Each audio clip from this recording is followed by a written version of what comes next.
Hi, I'm Louis Grasso, Director of the Media Studies program at Mercy College.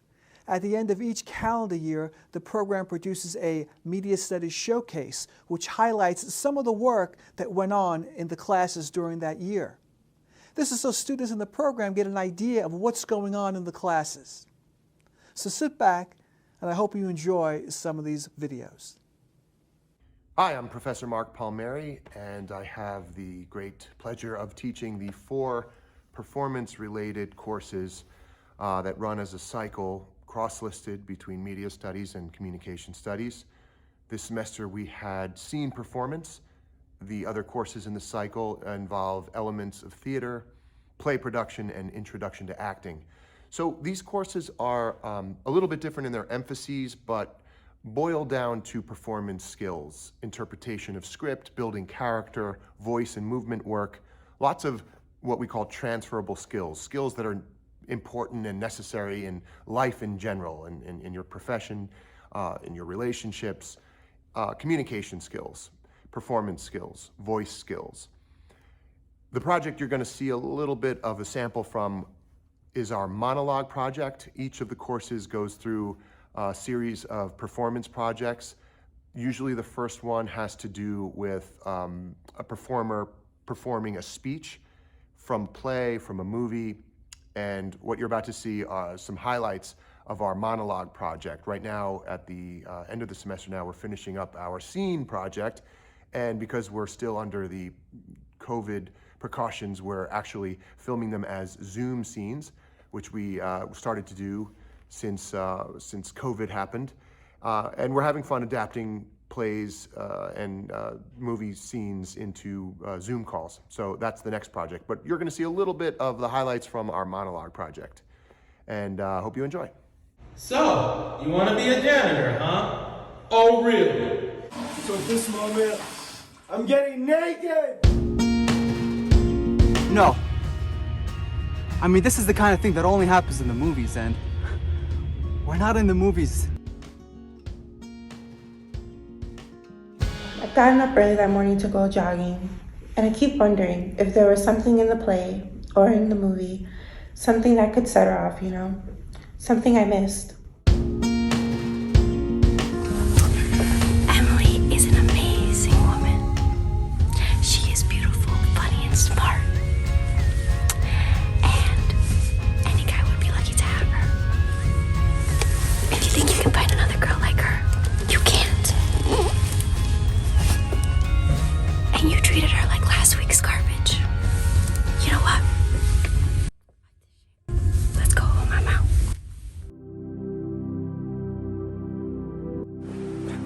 I stole myself out of every good job since high school, and I never got anywhere because you blew me so full of hot air that I can never stand taking orders from anybody. And that's whose fault it is. It's goddamn time you heard this. I ain't got to say excuse me to you. You don't count around here no more. Yeah, that's right. You always talking this dumb stuff. And why don't you just get out my way?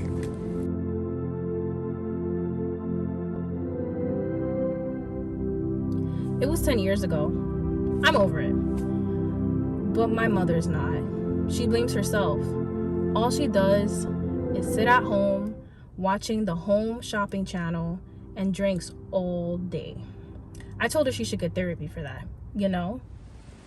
I'm going so fast, my feet don't even touch the ground. I'm up in the air and I don't know, free. It's this incredible feeling. But then, the minute I look down, everything changes. Before I know it, I'm floating, high above the earth. Nothing can touch me, right? I'm free and I'm safe,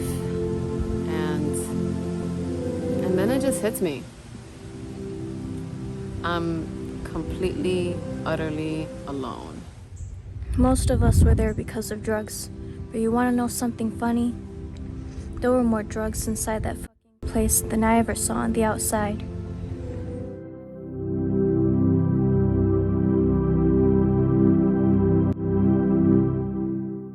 In In the spring of 2021, we put together a video montage class modeled after the 5 montage styles of Sergei Eisenstein.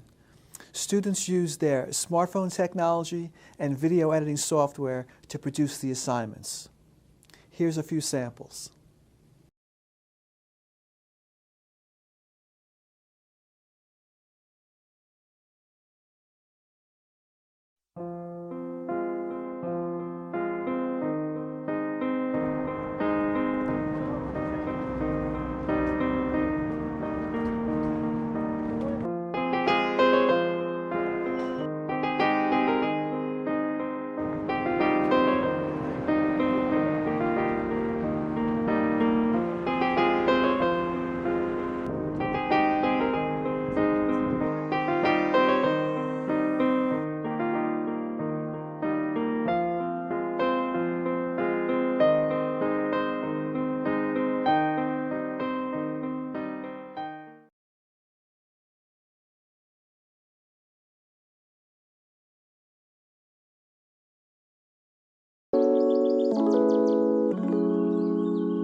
In the fall of 2021, students were back in the studio in an advanced television studio production class.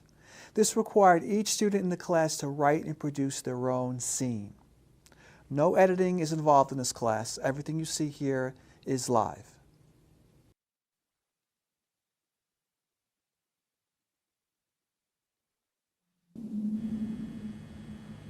Hello, Isaac. I'm Jen, and I'll be your reaper for today. Please sign here.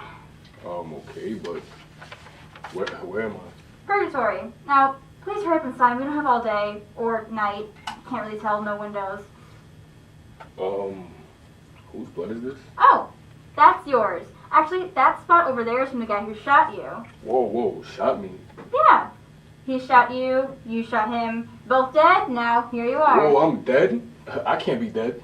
Denial check. If I'm dead, why do I still look alive? Good question. Could you take off your sweater for a bit? My sweater? Yes, sir. Okay. Yep. See? No heartbeat, no life. Now if we can move on. This is some BS. I can't believe I'm in this place. I hate when they do that. If I'm in purgatory, why does it look like an office? And you look like a cosplayer with that stupid mask on. Okay, a few things. Number one, this is just a uniform. Number two, I didn't choose the place. I wanted a nice beachfront, but I got vetoed. At this point, I'd rather work at a Starbucks. And three, Wait, there's no blood. right, exactly, because you're dead. Now if we can move on. Maybe we can work something out. Oh, great, bargaining. You must need help here. Look, I can work part-time. I could be an intern effort. You could just pay me in candy. Sorry, there are no openings. I could be a guy on the ground, you know, for Earth. You know I work for God, right? Oh, God. Why are you trying so hard to avoid this? Because I don't want to go to hell. Look, I know I've done things in my life and that's just where I'm going. How do you know you're going to hell? Aren't you supposed to know that already? I do. Just hearing a live reading is way more entertaining. Well, if it amuses you, I started roughing people up for my gang, you know, mugging people, mostly old people. And once, I pushed my brother down the stairs.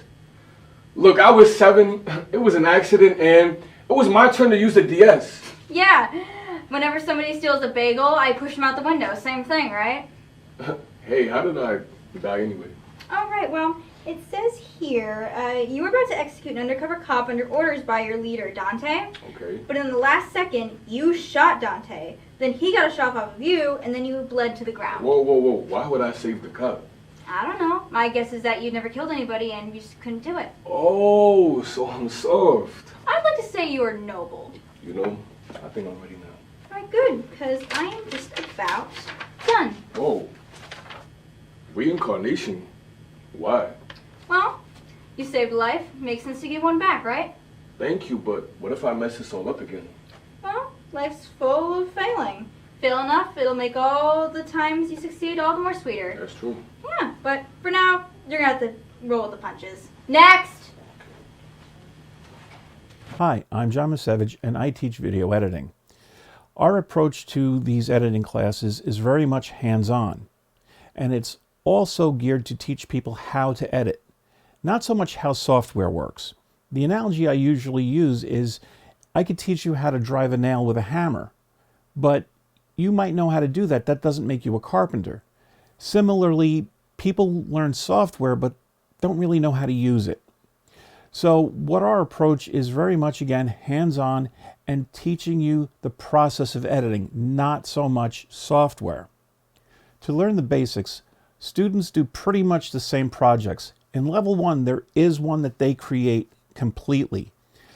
It's a process we call pre-visualization. And the purpose of this is to start editing before production even begins. It's sort of a live storyboard, if you will, except in our case, we use stills. Students completely write, shoot, and edit this project. Here's an example.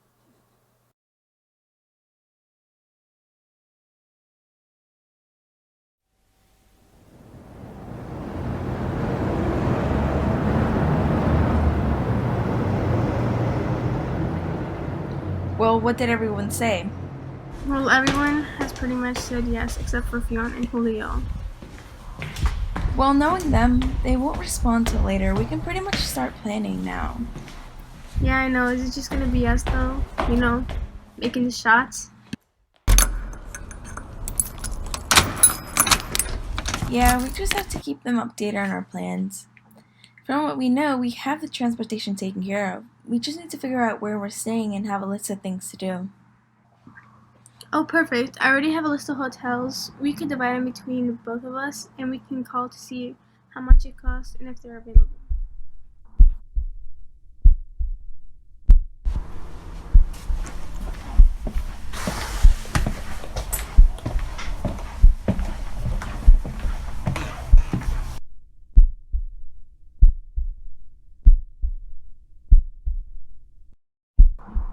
A special gift for my sweetheart. Wow. Loser. Also, I think we should set a date for when people should give their share. Hey, I need to do something real quick. I'll call you back later. Yeah, that's fine.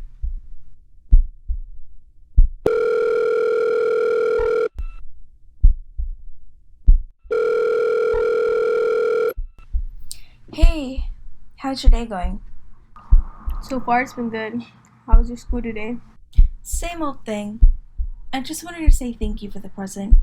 I really needed that today. What do you mean? The chocolates and the stuffed animal? What?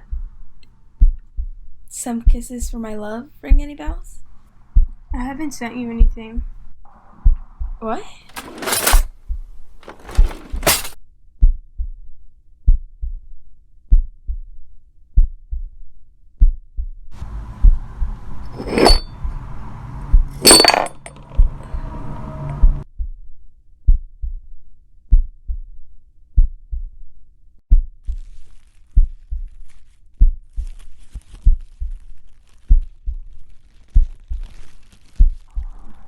Valeria, run.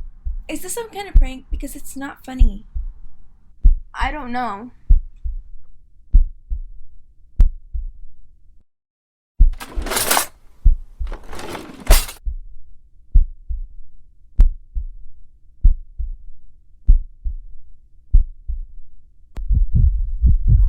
What? I'm serious. This isn't funny.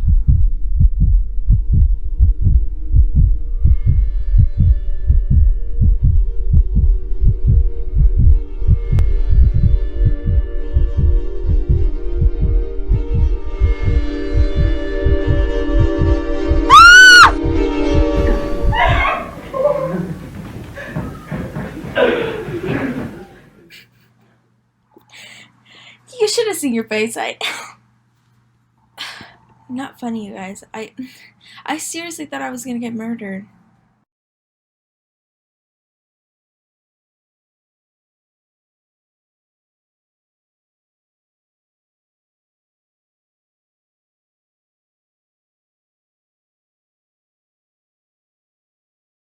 I'm also the radio professor. Like editing, it's very much a hands-on approach. Students are taught how to work in a radio station, specifically how to work in an air studio or in a production room. As a result, they have two projects that they create completely by themselves. One is a public service announcement, the other is a commercial. Here are some examples.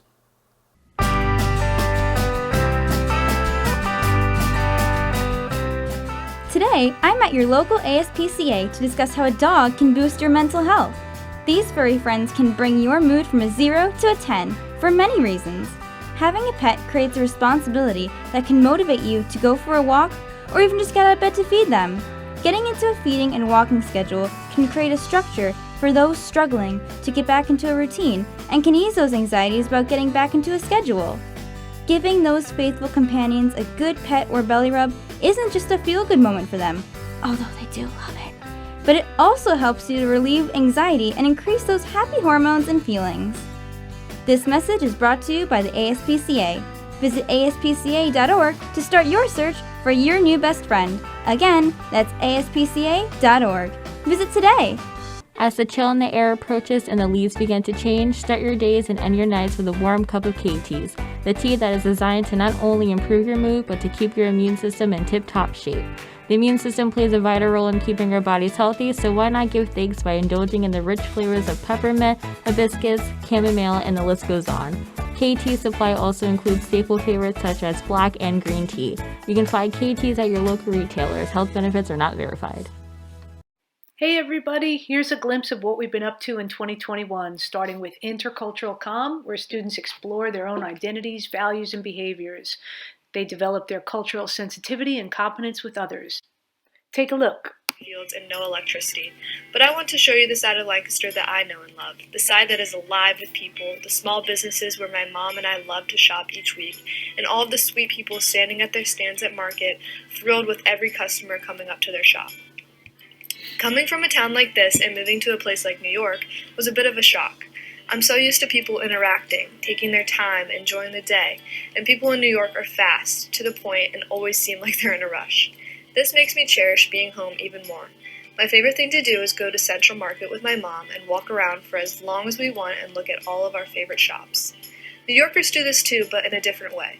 People in Pennsylvania want to talk to others and interact. New Yorkers cannot be bothered.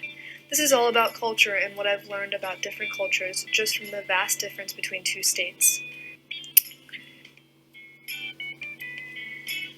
I have a lot of nonverbal codes. My room at my apartment is my safe space for me to relax and unwind, and I've surrounded myself with little reminders of the things I love.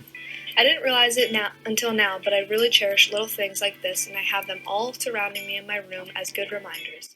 Hello everyone, my name is Juliette and I'm from the Netherlands. I was born in a small city not far away from where I live at the moment. My town is called Buiten, which is only like 15 minutes away from the capital city called Amsterdam.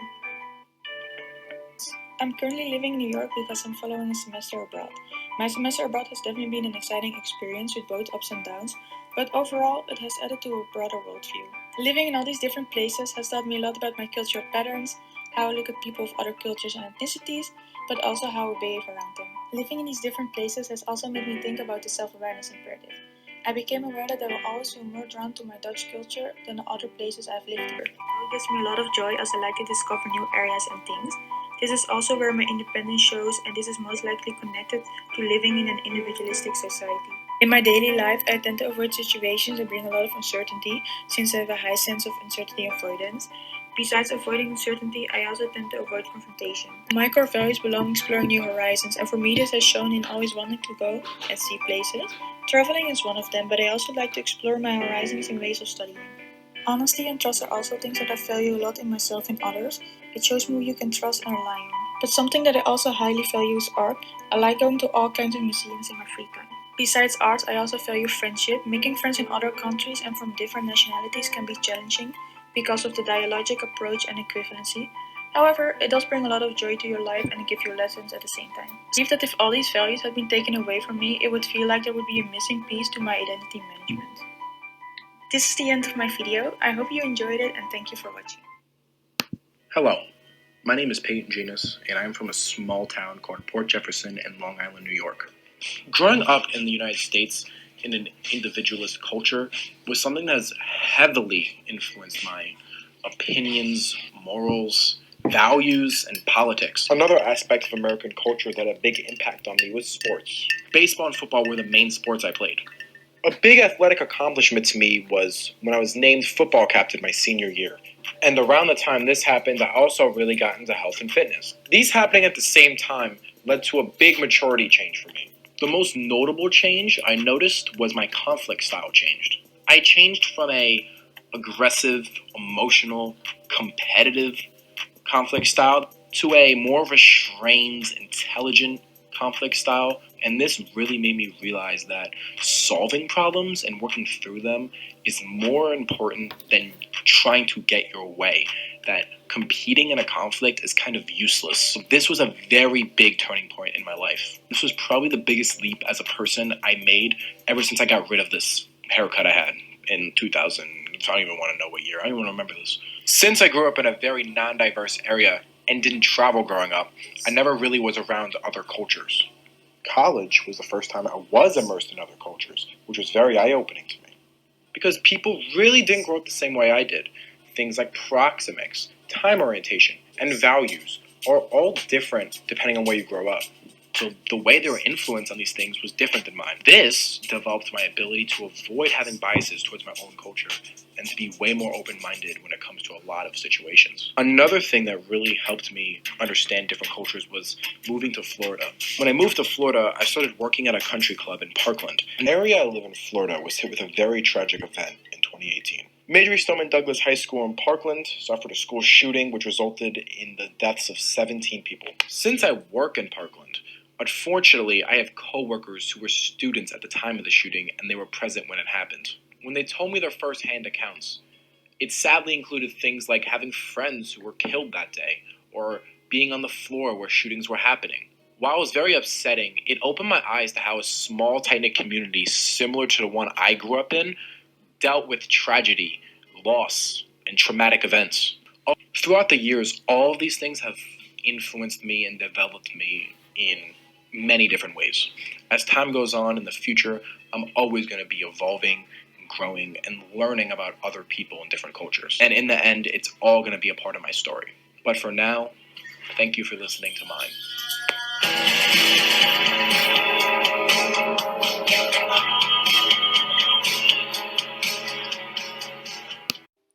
Next up is creative advertising, where students learn the nuts and bolts of the ad industry. Here we study everything from the job market to job titles, the hottest agencies to work for, to the ingredients of an ad and how to arrive at strategic insights that give birth to award-winning advertising campaigns. Creative advertising is the course where I constantly ask students, what is the big idea? Here's how we tackle the Super Bowl ads for Doritos. Most importantly, this course isn't just for those with design experience. In this class, a stick figure can be even more powerful than a slick ad if it represents a big idea and solves that brand problem. As you can see, we have a lot of fun getting there.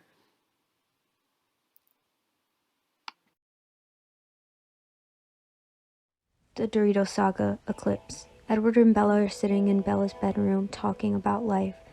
Edward asks what her favorite snack is. Vampires only like Doritos. Bella says she doesn't like them. Edward can't be with her anymore. He leaves. Scene 2. Bella watches Edward leave with her favorite snack. That moment hits her. She loved those snacks more than anything else. Cut to scene 3. Bella becomes flattened out and depressed while she mourns the loss of her Doritos, not knowing what to do or when she'll ever get them again. Cut to scene 4. Bella is lifeless, still flattened out. Months have passed and her depression hasn't grown any smaller. She gets a visitor from Edward's father. He's a doctor. He gives her Doritos because he says it's good for her. Cut to scene 5. Bella has eaten the Doritos and has regained herself. For my Doritos storyboard, it was inspired by this photo of my cousins. Starting with the opening scene, it has the Doritos on the couch and the baby crawling next to it. Then scene 2 is the baby standing up on the couch where the Doritos would be sitting. And scene 3 would be a close-up of the bag of Doritos. Then you see the baby's hand go into the Doritos bag. And the baby eats the Dorito, and then this is the baby's reaction. And miraculously, the babies turn into superheroes. All of these assignments work up to the final project, a fully integrated campaign in which students research, design, and promote a new product across all media channels. For this, students conceive their product down to the flavor profile, developing a logo, packaging, and visual system to promote their product. Their projects respond to culture and trends in new and exciting ways. They conceive things like immersive outdoor experiences, product customizations, and brand sponsorships. I'm always astounded by the innovative ways they leverage new technologies like QR codes and different channels to promote their products to their desired targets. And it's not just the design that counts, it's the strategic idea that helps keep their brand persona consistent everywhere the audience will encounter their ads. After another rough year, I'm again amazed and empowered by the resilience and dedication of our students and their capabilities. Well done, everybody. Hello, my name is Michael Prada. I am the Department Chair of the Communication and the Arts. I am a faculty member of the Journalism Department, and I am the advisor to the college publication, The Impact. Every semester, we kind of focus on putting stories together that we can stress our skills as investigative reporters and try to bring to light some information that the public is not typically aware of. Part of investigative journalism is not always just the writing, it's actually the reporting and the interviewing and the fact-finding that is probably the most challenging part of that, and that's what we're going to discuss today. My name is James Seaman. I'm a media studies journalism major at Mercy College. I'm a senior, and I currently serve as the managing editor of the Impact News. Hi, my name is Nicole Soares. I'm the associate editor of the Impact News. I'm majoring in journalism. I'm currently a senior. Nicole, in September, you published a piece about the Summit School in Nyack. But to get to that part of publishing, you really started your research in maybe January or to at least almost a year earlier. Why don't you tell us about the process of how you even came up with the story idea and it began? Yeah, so it all started with me going on social media and just looking around for a new story and coming across this survival group.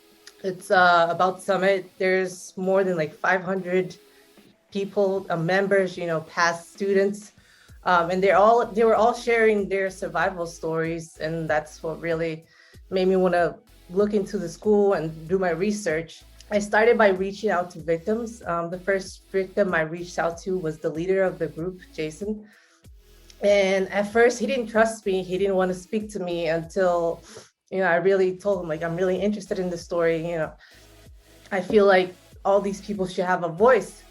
And so then he finally agreed to speak to me. Speaking through him, I was able to speak to other victims. He connected me to other victims. They all share their stories. And it really came out to like publishing the first story and getting the first story out, which a lot of people read it. Jason came to me and personally thanked me for writing the story. He said he was very emotional when he read it. I'm actually in the process of interviewing another victim. This girl, she went to school in 2014 and she was harassed by the staff, and she had her photos, her nudes leaked around the school. And she was another victim too that was really eerie about speaking to me. She didn't trust me at first, So I had to really get her to open up to me. Then interviewing her and also finding documents, researching. Actually, James helped me with that. He helped me find a couple of court documents. And I think the most recent part of this research was requesting a FOIA, which we did it recently now on December 1st. It took about like 2 to 3 weeks for them to get back to us. And then in that FOIA, we asked for incidents relating to that school going back into like 1995, up until like the most recent years. And they gave us this report with 499 incidents. And from 2000, they didn't give us the full years. They only gave us 2014 to 2021. And then we made a spreadsheet with all the specific like incidents that stood out to us. And we found a total like 47 like alarming cases, like reports involving the RTC, you know, sexual harassment, and different reports. Let's talk about editing a piece like this, James. You know, now you kind of, as the managing editor, after a reporter writes something, you're typically the first to read it.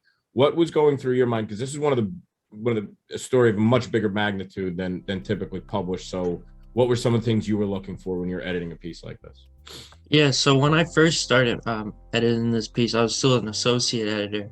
So what the main thing I was just focused on was making sure like all the like every point was backed up, and there was no personal opinion, no emotions get involved. It's pretty much, here's the victims, here's what they said.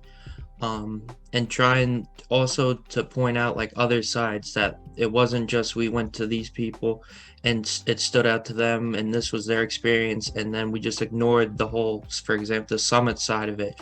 Make sure there was attempts to make sure Summit could respond and give their alternate side of the story, just to ensure a fair and balanced report. Because even with all the allegations and the proof they provided, like they are still alleged reports. Like we weren't there, we wouldn't know. So it's important as an editor to make sure that we show both sides throughout the entire piece.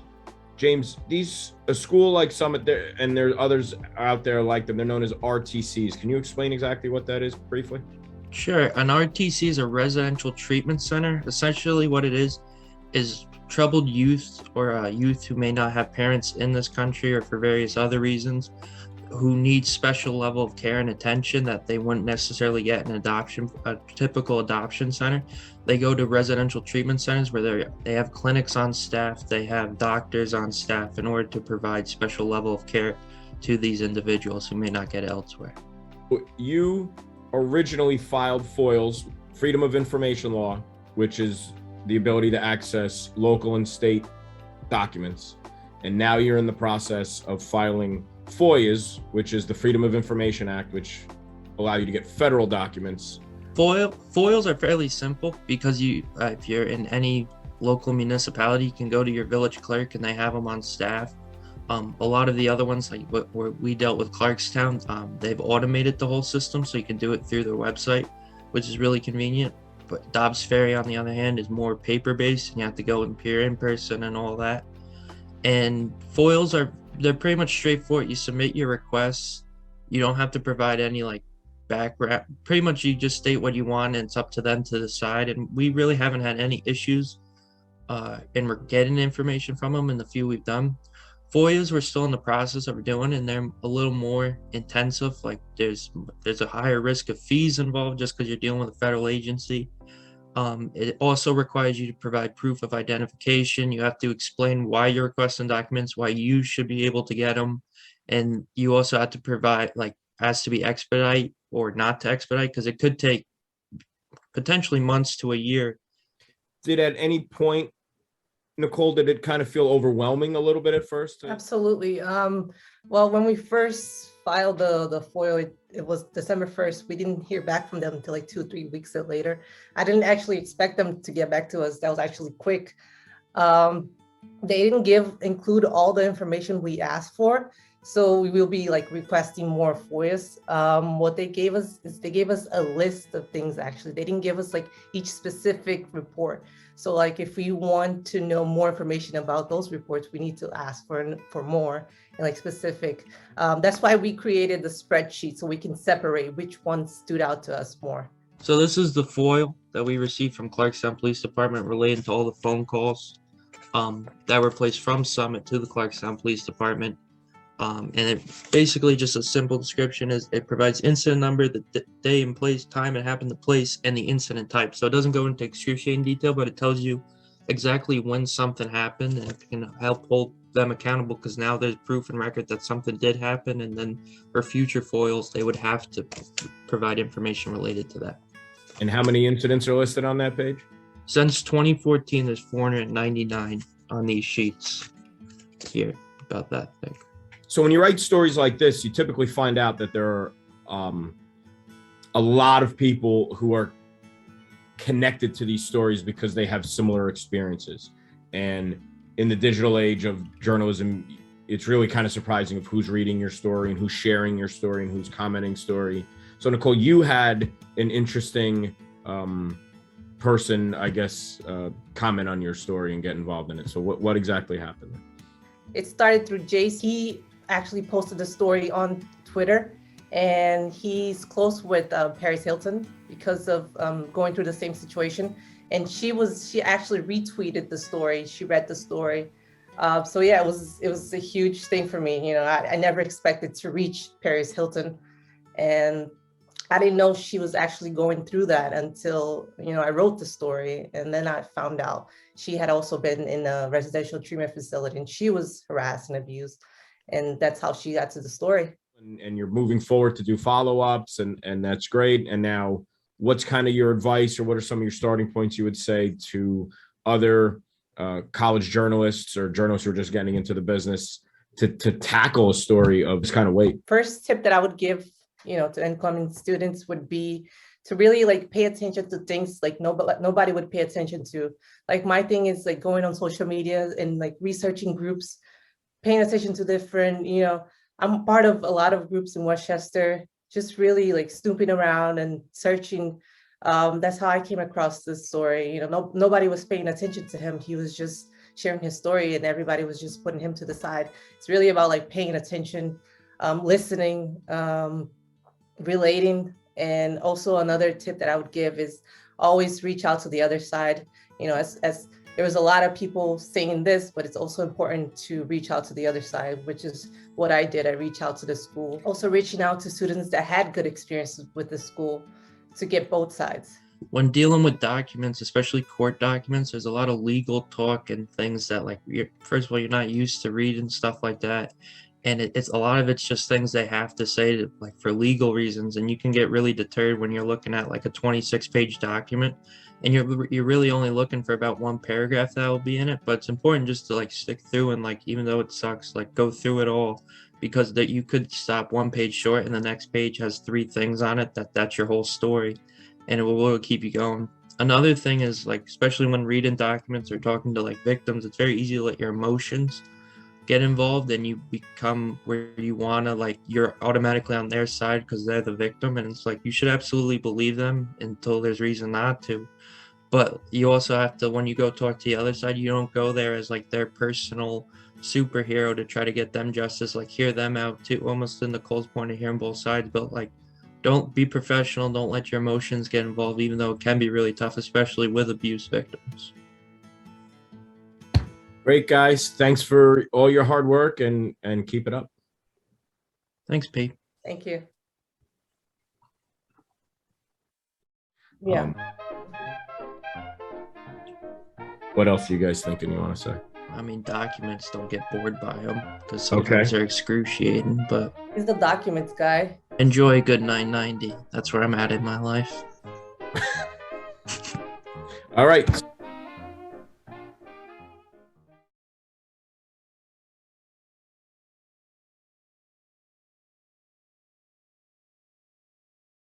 I'm delighted to have this opportunity to showcase the work that students in the Film and Culture concentration have been doing during the past year. First and foremost, we were able to relaunch our WordPress website, which is a venue for showcasing student essays, video documentaries, and the like. Check out the link here. Secondly, the Department of Communication and the Arts held its first ever student screenwriting competition. And I'm happy to say that the winner and the 2 runners-up were all students within the Media Studies program. And lastly, after a year of hybrid learning, students in the Hollywood Western class in fall 2021 were able to get back into the TV studio and interview one another for a little documentary about the course. Have a look. For me, it would be the gunfighter. And I think it represents that time and era because you see this guy, Ringo, right? And he's the fastest shooter in town. How come I gotta run into a squirt like you nearly every place I go these days? What are you trying to do, show off in front of your friends? Are you ready to back up that remark or not? What about this? Ain't some of you fellas in charge of this donkey? I'm telling you, Mr. Ringo. Eddie don't mean no real harm, Mr. Ringo. Then let Eddie keep his big ugly nose out of my business if he don't want to get it slapped. I like the gunfighter in the sense that it takes away the glitz and the glamour of the Western genre. It kind of shows its reality and how the main character is kind of tired of like this fantasy of how a gunfighter is just living the life, when in reality, he's being targeted by multiple people because of his notoriety. Did you see that? Yes, sir. He drew first. You see it? Yeah, I saw it. Yes, sir, I saw it. Except I'd get on out of town anyway if I was you. Why? Because he's got 3 brothers that ain't gonna care who drew first. You get that sense of like there's a time limit going by because he has to get out of town before these 3 brothers get there. But he doesn't want to leave until he sees his love. And then he changes it up right there at the end. He was like, I'm not leaving until I see my son. Gunfighter was released in 1950, which was like around the Cold War, end of World War II, with soldiers coming back from war. And I believe if like soldiers from World War II or whatever, they reunited with their families and are watching the Gunfighter, they would kind of see themselves in Jimmy Ringo because they're trying to get rid of that like traumatic experience. A big thing about like the machismo is just like you would drink whiskey at a bar. Roger. Yes, what can I do for you? Do you have any soda pop? In the movie Shane, he went to go get pop for the little boy, and they like kind of made fun of him. Kind of like Shane was a pretty good character. The way that he is, you know, at first try to be very humble and avoiding problems, but then, you know, you push a person's buttons so often, they're gonna eventually push back. You know, even though he had a past, I think he had like a good code of honor. I was not a huge Western film person, but in Hell or High Water, in 2009, it was like the downfall of the stock market. So it's kind of cool that in that film alone, it like really changed my perspective on it. I gotta say it's Hell or High Water.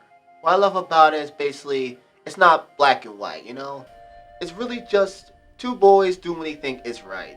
Yeah, they're robbers, but in the end they just want to help out their families and give them better lives than they had. It depicts 2 different sides. You know, you have the police force who are trying to just do their jobs, solve these bank robberies, which is what they're supposed to do, and they're not bad guys for it. And then you have these 2 other guys, these 2 brothers, who are robbing these banks because they got screwed by the bank. They're not necessarily bad guys either. They're doing bad things. And you see towards the end of the movie when Toby kills somebody. But as an audience, you look at it and you can maybe not necessarily relate, but be sympathetic with what's going on. Hold it! Whoa, steady, ho. Hey, look, it's Ringo. Yeah. Hello, Curly. Watching that movie, you know, there was a lot of things about it that made it seem like a classic Western. I mean, John Wayne was in it. Well, the classic hero I can think of is John Wayne. I feel like everybody and their mothers said John Wayne, but I have to go with John Wayne. Definitely John Wayne.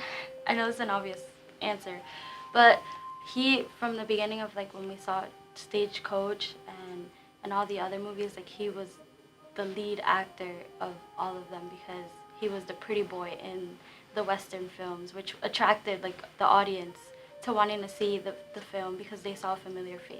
Technically, Stagecoach was like his mainstream first really big role, but I think kind of the role that kind of switched where he wasn't the strong silent type anymore and more of like kind of a cranky villain was Red River. Boy, is you're red. What a river. Sure had a lot smaller herd last time we crossed.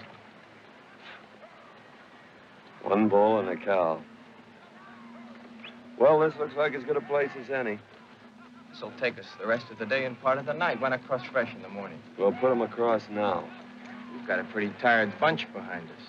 Tired men don't run away. We can't keep them this war out all the rest of the drive. No, but we can keep them this war out until Cherry gets back. Then nobody will want to run away. And the whole movie was basically just one long journey. And within that journey, you had interpersonal conflict between two people. They were essentially father and son. If there's any chance at all, we'll get your herd dabbling. Cherry was right. You're soft. You should have let him kill me, because I'm going to kill you. I'll catch up with you. I don't know when, but I'll catch up. Every time you turn around, expect to see me. There's one time you'll turn around and I'll be there. That to me is kind of like his breakout role because I feel like he was able to like expand kind of like his acting a little bit more instead of just being like the hero and kind of like the same old generic. I feel like he had a little bit more character in Red River. Well, I feel like it also changed when, like for example, when we saw Johnny Guitar, although the hero was still seen as male, in a way, Vienna was also a hero towards the dancing kid, which shifted the perspective of what a hero looks like. Yeah, I really like Johnny Guitar. Solely for like its female protagonist. I don't know. I love that.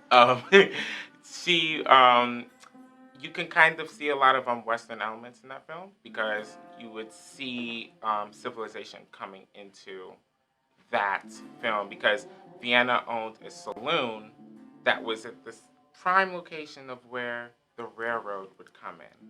And the railroad symbolizes civilization coming to the West.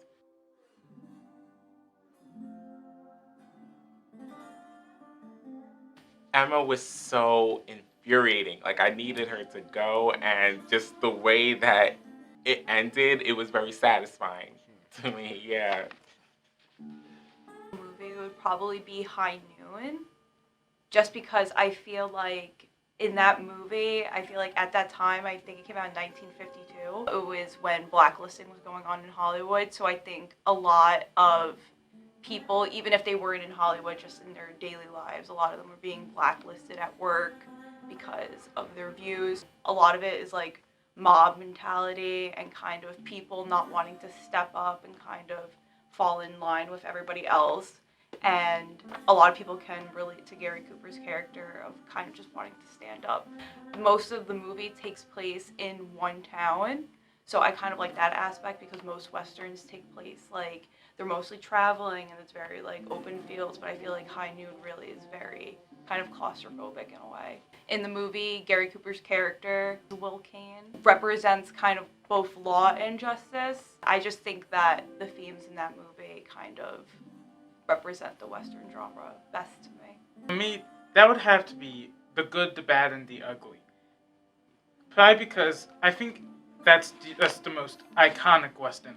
Like, whenever you hear a Western, you think of The Good, the Bad, and the Ugly school, you know?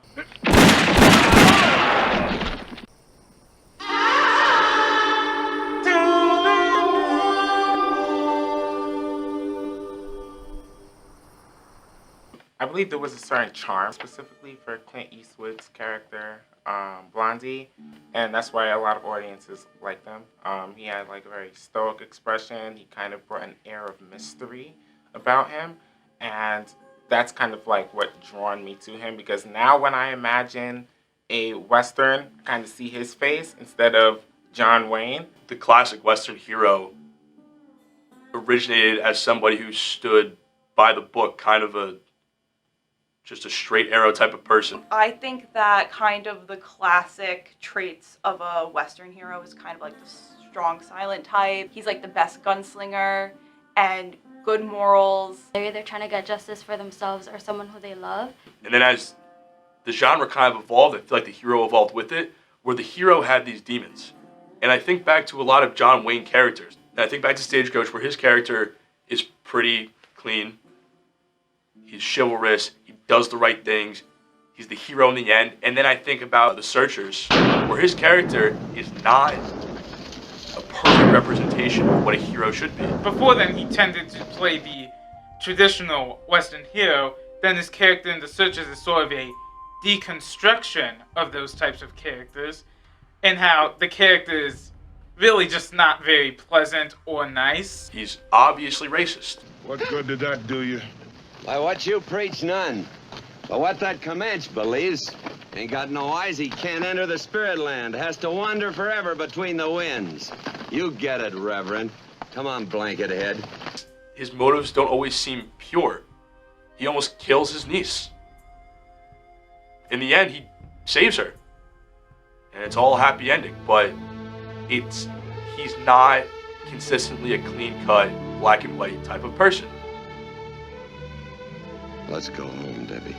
I think he represented like American values at that time. Like I feel like a lot of people, like even in his real life persona, he was very like, he hated High Noon because he thought it was very un-American. He was very like pro-America, so I feel like a lot of people liked watching him because he represented America to them. A Western hero for me would be someone who is upholding, like, I guess, nuclear values, like in the past, because I think that values can change as time goes on, because like in modern day, I guess, us watching Western films will be a lot different than how people in the 50s or before are watching Western films. We have our own different, like, perception of it. I think it will be the same for me in my case on how I see Western films, because I believe in like the family like structure, but then I also